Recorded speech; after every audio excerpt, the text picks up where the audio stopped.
I remember the exact texture of that moment, the way my coffee cup felt against my palm, still warm, as I stared at the 5 words that would shatter my world. Dad collapsed. It's his heart. My hands started trembling. Not visibly, not the kind of shaking you can see, but inside, deep in my bones, everything was coming undone.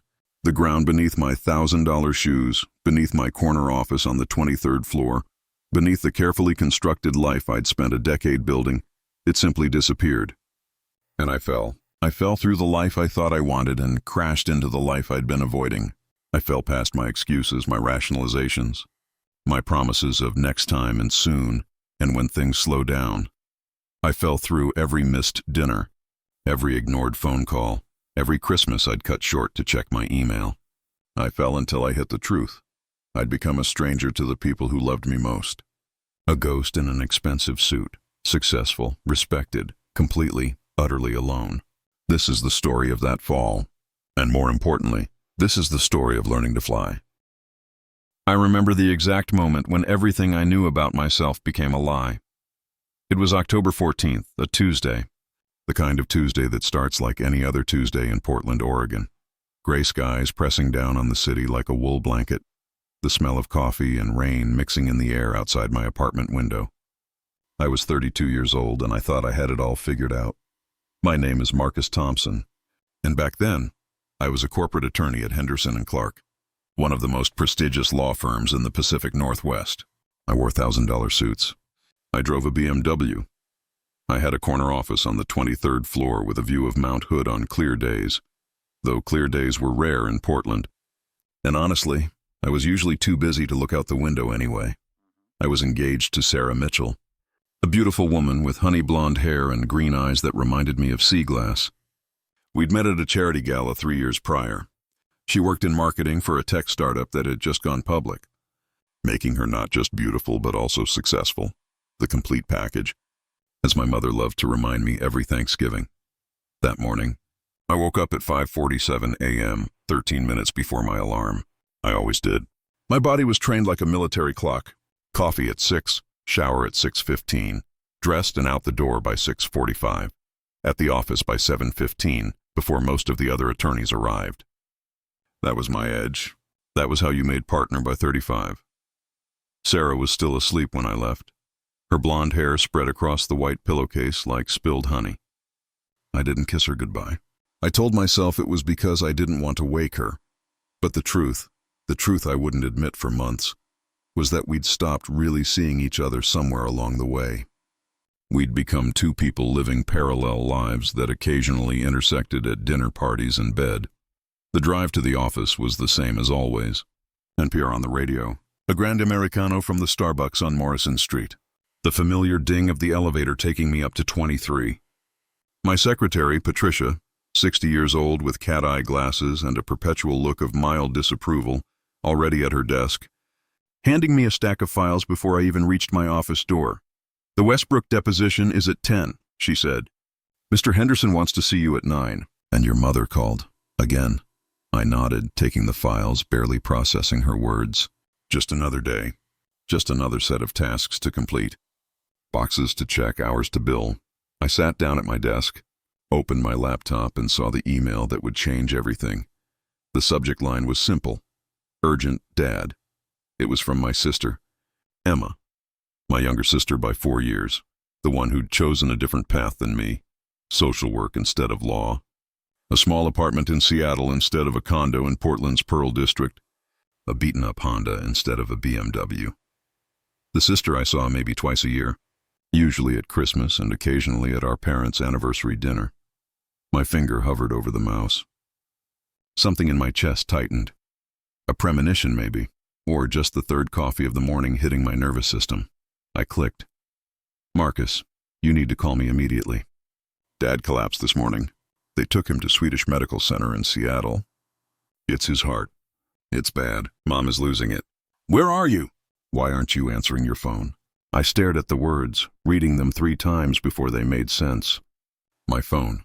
I pulled it out of my pocket. 6 missed calls. All from Emma. All before 7 a.m. My father, Robert Thompson, was 63 years old. He'd been a high school teacher for 40 years, history and civics. He coached the debate team.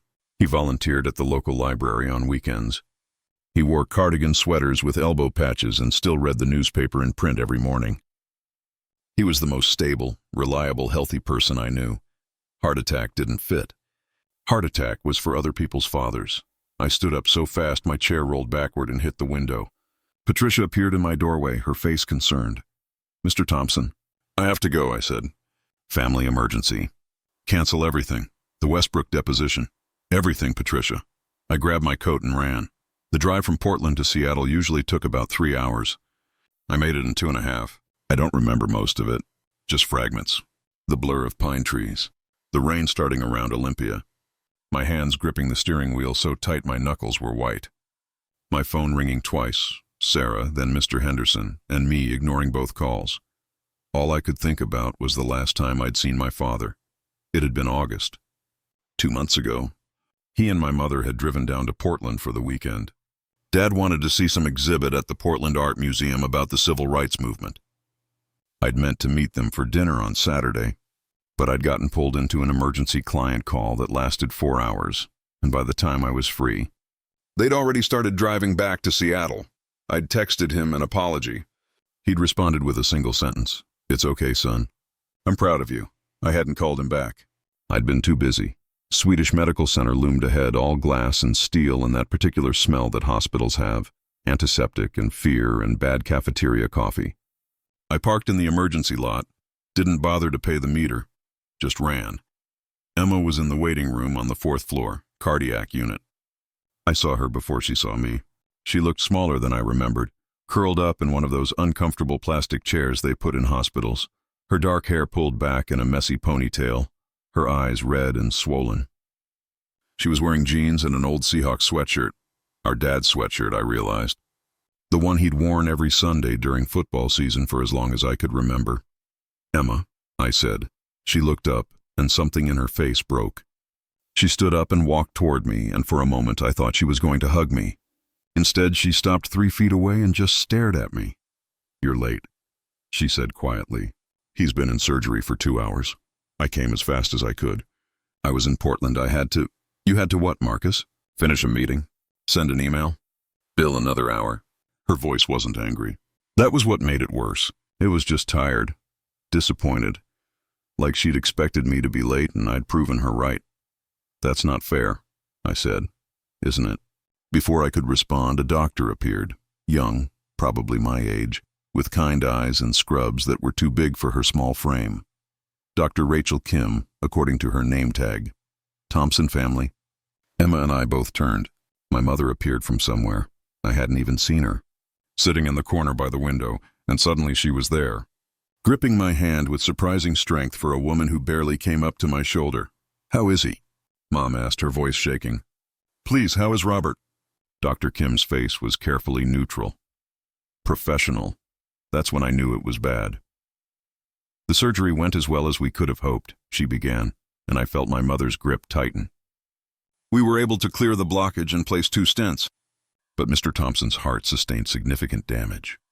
The next 72 hours are critical. He's stable for now, but what?" Emma's voice. "But he's not out of danger. His heart was deprived of oxygen for longer than we'd like. There may be complications. We're monitoring him closely." My mother made a sound. Not quite a sob, not quite a gasp. Just a small broken noise that made me want to punch through the wall. "Can we see him?" I asked. Dr. Kim nodded, one at a time. "Just for a few minutes. He's still heavily sedated, but yes, you can see him." Mom went first. Emma went second. I waited in that plastic chair, staring at the clock on the wall, watching the second hand make its slow circles. 15 minutes, 20, 25. When it was finally my turn, I wasn't ready. You're never ready to see your father. Your strong, stable, cardigan-wearing father who taught you how to throw a baseball and drive a stick shift and ask a girl to prom, looking small and gray and broken in a hospital bed. But ready or not, I walked into that room. He was surrounded by machines. Beeping machines, breathing machines, machines that dripped clear fluids into his veins. His eyes were closed. His chest rose and fell with mechanical precision. There was a tube down his throat.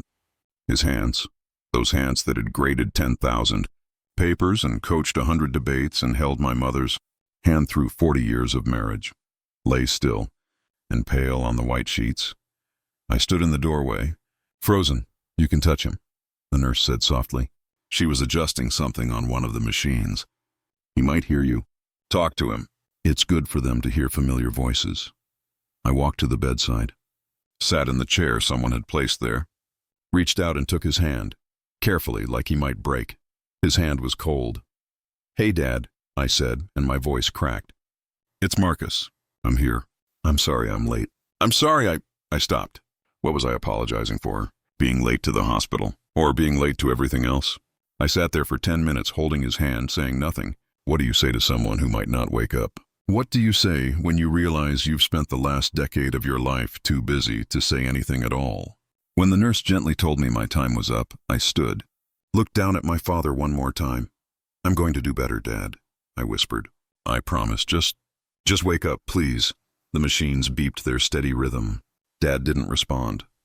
I walked out of that room a different person than the one who'd walked in. Time moves differently in hospitals. Minutes stretch into hours. Hours collapse into minutes. Day becomes night, becomes day again. And you lose track of which is which because the fluorescent lights never change and the coffee tastes the same at 3 a.m. as it does at 3 p.m. We set up camp in that waiting room, Mom, Emma, and me. Sarah drove up from Portland the next morning. She sat with me for a few hours, held my hand, said all the right things, but I could see it in her eyes. This wasn't the life she'd signed up for. She'd signed up for gallery openings and vacation homes and a husband who came home at reasonable hours smelling like success. She left that evening. Said she had an important presentation. Said she'd come back on the weekend. We both knew she wouldn't. My phone rang constantly those first 24 hours. Henderson, the Westbrook client. Patterson from contracts. I let them all go to voicemail. Finally, I turned the phone off completely, Emma noticed. She didn't say anything, just raised an eyebrow. It was the closest thing to approval I'd gotten from her in years. Dad stabilized on the second day. Not better, but not worse. The doctors used words like holding steady and cautiously optimistic. Mom cried tears of relief. Emma actually smiled, a real smile, not the tight, polite smile she usually gave me. I couldn't shake the feeling that I was waiting for the other shoe to drop. It dropped on day 3. Dr. Kim found us in the waiting room just after midnight. Her face told us everything before she said a word. Mr. Thompson has developed an infection, she said. Hospital-acquired pneumonia. We're treating it aggressively with antibiotics, but given the strain on his heart... What are you saying? Mom asked. What does this mean? Dr. Kim sat down next to my mother, took her hands. That's how I knew it was really bad. Doctors don't sit down for good news. It means we're at a crossroads. We can continue aggressive treatment, breathing tube, machines, medications. But even with all that, his chances of meaningful recovery they're not good. Less than 30%. And the quality of life he'd have if he did survive. She trailed off. She didn't need to finish. We all understood. What's the other option? Emma asked, her voice barely a whisper. We can make him comfortable. Remove the breathing tube. Let nature take its course. With his family around him, in peace. The waiting room went silent. Even the usual hospital sounds, the beeping monitors, the overhead pages, the squeaking wheels of gurneys, seemed to fade away. No, Mom said. No, we don't give up. Robert wouldn't give up. We fight. She looked at Emma, at me. Her eyes were fierce, desperate. We fight, she repeated. Dr. Kim nodded slowly. I understand. We'll do everything we can. She left. Mom stood up, walked to the window, stared out at the Seattle skyline lit up against the dark sky. Emma looked at me. Really looked at me for the first time since I'd arrived. What do you think? She asked. It was such a simple question. 4 words. But it felt like the weight of the world. What did I think? I thought about my father lying in that bed, tubes and wires keeping him alive. I thought about him teaching his debate class, always asking his students not what they believed, but why they believed it. I thought about him on Sunday mornings, reading his newspaper, doing the crossword puzzle in pen because he said doing it in pencil was cheating. I thought about quality of life, about dignity, about what he would want. I think, I said slowly, that we need to ask ourselves what Dad would choose. If he could choose. Mom spun around from the window. He would choose to live, to fight, to come back to us. Would he? Emma's voice was soft but steady. If it meant months in a hospital, years in a nursing home, never coaching debate again, never reading his newspaper, never taking Mom to their favorite restaurant on Friday nights. Don't, Mom said, her voice breaking. Don't you dare, Mom, I said, standing up. I walked over to her, put my hands on her shoulders. We're not giving up on him, but we need to be honest about what fighting means. For him, not for us. She crumpled then, just collapsed into my arms, sobbing. Emma came over, wrapped her arms around both of us. We stood there, the three of us, holding each other up in that sterile waiting room while the rest of the world kept spinning outside. At 3 a.m., when Mom had finally fallen asleep in one of the chairs, Emma and I sat in the hospital cafeteria, drinking terrible coffee and not speaking. Finally, she broke the silence. When was the last time you were happy, Marcus? I looked up, surprised. What? Happy, really happy. Not successful, not accomplished, happy. I opened my mouth to answer, then closed it. Thought about it. Tried to remember. I don't know. Exactly, she said. She wasn't being mean, just sad. You've been so busy climbing the ladder, you forgot to check if it was leaning against the right wall. That's not fair, I said, but my voice had no conviction. Isn't it? When's the last time you called Dad just to talk? Not on his birthday, not on Father's Day, just called him because you wanted to hear his voice. I didn't answer. Couldn't answer. He used to tell me, Emma continued, staring into her coffee cup, that he worried about you. That you were working yourself to death trying to become someone you thought you should be, instead of figuring out who you actually were. He said that. All the time. And you know what I'd tell him? I'd tell him you were fine, that you'd chosen your path and you were happy on it. But I was lying. And he knew it. And I think you knew it too. A doctor walked by, then a nurse pushing an empty wheelchair. The cafeteria was almost deserted, just us and a janitor mopping the floors in the far corner. So what am I supposed to do? I asked. Quit my job? Give up everything I've worked for? I'm not saying that. I'm saying, when Dad wakes up, if Dad wakes up, what kind of son do you want to be? The one who was too busy? Or the one who was there? She stood up, threw her empty cup in the trash. Think about it, she said. I'm going to go sit with Mom. I sat there alone for another hour, thinking about everything, about nothing, about the ground beneath my feet and how it had disappeared without me even noticing. Part 5. The morning everything changed, day 4. Dad's fever broke at dawn. The infection was responding to the antibiotics. His oxygen levels were improving. Dr. Kim actually used the word encouraging. Mom cried. Emma laughed. I felt something loosen in my chest that I hadn't realized was there, but he wasn't awake yet. Still sedated, still on the breathing tube, still in danger. We're going to try to wake him up this afternoon, Dr. Kim told us, very slowly, very carefully. If he responds well, we might be able to remove the tube tomorrow. Might. If. Tomorrow. The language of uncertainty. That morning, I walked outside for the first time in 4 days. The air was cold and clean. October in Seattle. The rain had cleared overnight, and the sky was that brilliant, almost painful blue that makes you remember why people live in the Pacific Northwest despite the 9 months of gray. I sat on a bench outside the hospital entrance. Watched people come and go, some rushing in with scared faces, some walking out slowly, relief or grief written in their shoulders, life and death. So much closer than we think. My phone buzzed. I'd turned it back on an hour ago, started dealing with the fallout. 53 unread emails, 21 voicemails, 3 texts from Sarah, each one progressively colder. The last one read, I think we need to talk. About us, about everything. I should have been upset, should have been worried, should have immediately called her back and tried to fix whatever was breaking. Instead, I felt nothing. No, not nothing. Relief. Because she was right. We did need to talk, but not about us, about me. About who I was and who I wanted to be and why I'd spent the last decade of my life running towards something I wasn't sure I even wanted. I called Henderson instead. He answered on the first ring. Marcus. Christ, where have you been? The Westbrook deposition was a disaster. The client is threatening to... I quit, I said. Silence on the other end. Long enough that I thought the call had dropped. What? I quit, effective immediately. I'll send a formal resignation email. wrap up my current cases, transition my clients. But I'm done. Marcus, you're upset. Your father's sick. You're not thinking clearly. Take some time off. Take a leave of absence. But don't.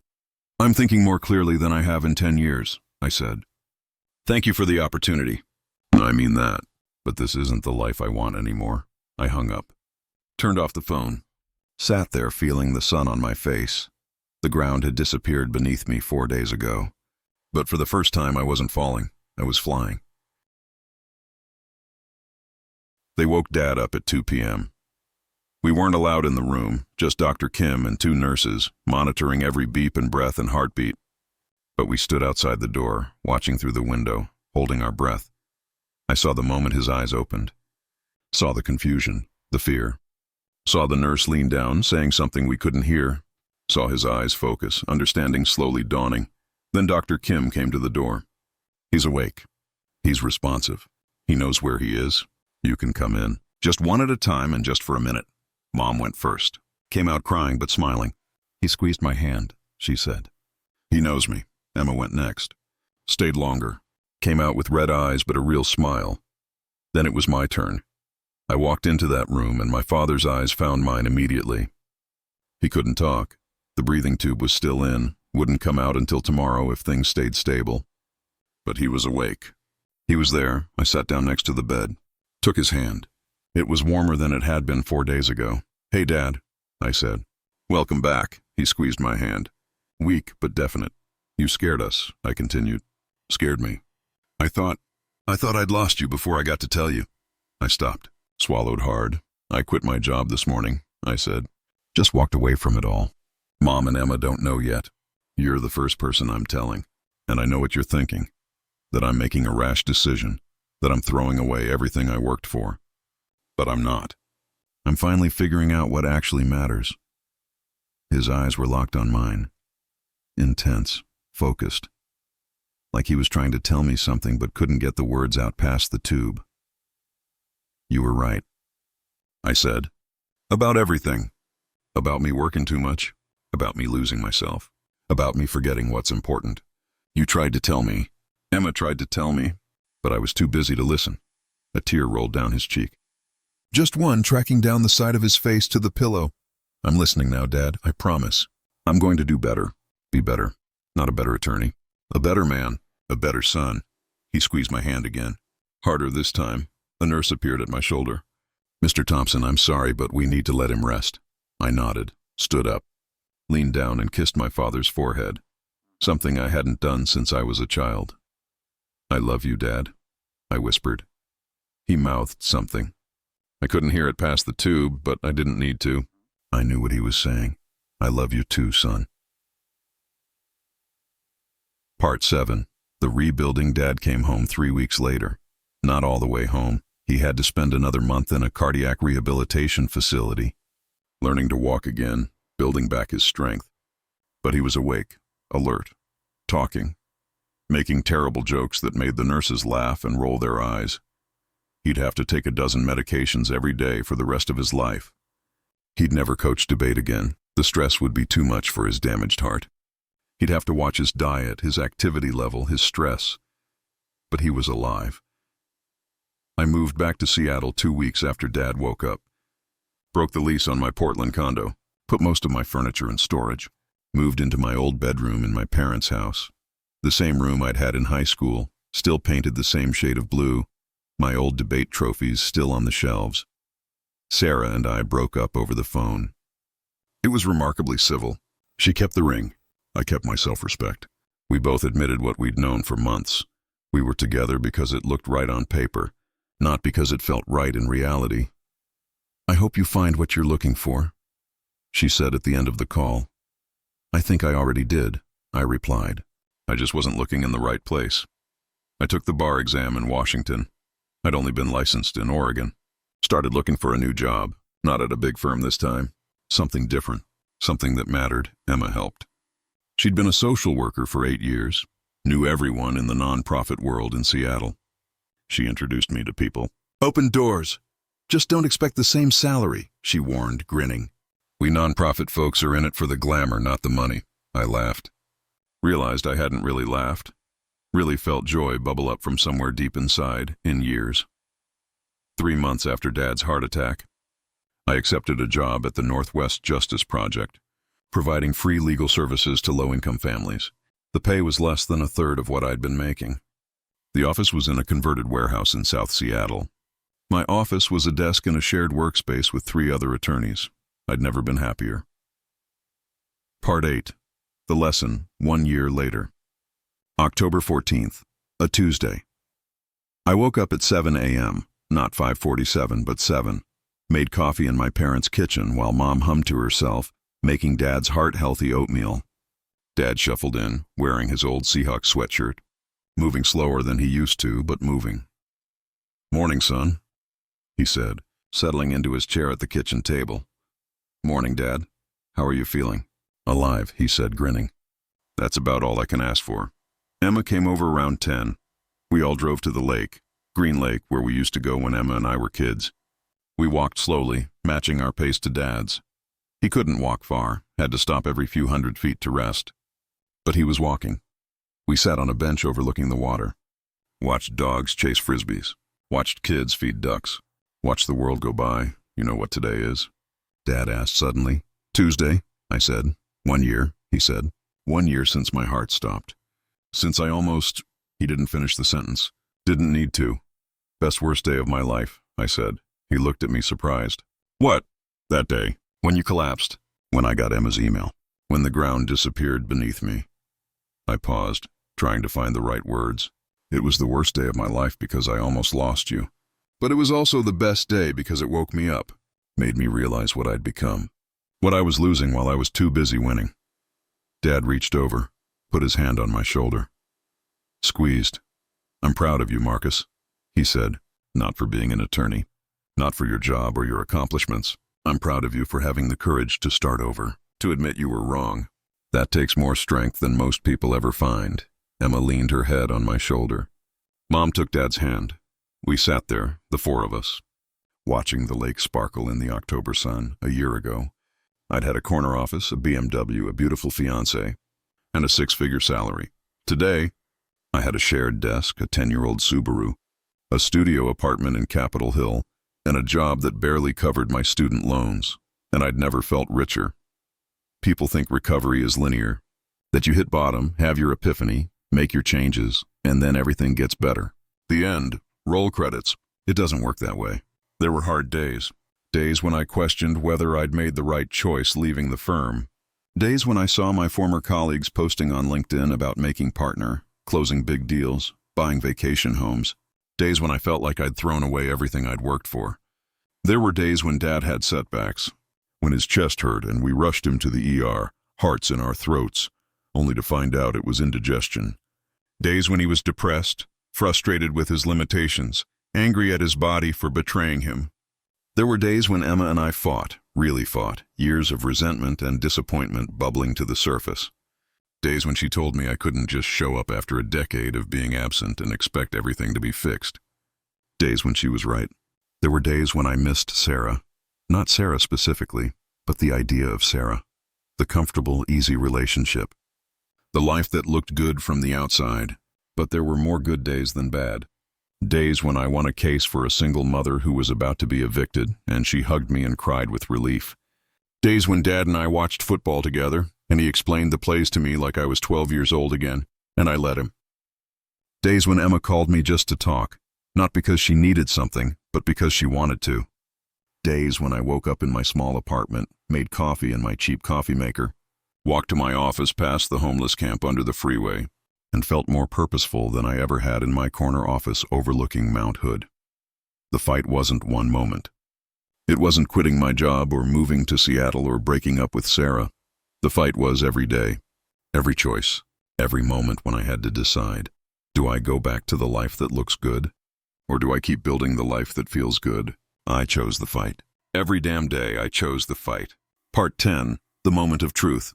18 months after Dad's heart attack, I got a call from Henderson. "Marcus," he said, voice warm. "How are you?" "I've been keeping tabs on you. Heard about the Ramirez case. Hell of a win." "Thank you," I said, wary. Henderson never called just to chat. "Listen, I'm going to cut right to it. We've got a new practice group focusing on pro bono work, community impact, social justice. We want someone to head it up, someone with big firm experience but also real passion for the work. Your name came up. My heart started pounding. The position comes with a full partnership track, he continued. Competitive salary. Not what you were making before, but significantly more than I imagine you're making now. Your own office, support staff, real resources to make a real difference. Everything I'd wanted. Everything I'd thought I needed to matter. Why me? I asked. Because you walked away, Henderson said simply. You had the brass to say this isn't right for me and mean it. That takes integrity. That's who we want building this program. Someone who actually believes in it. Can I think about it?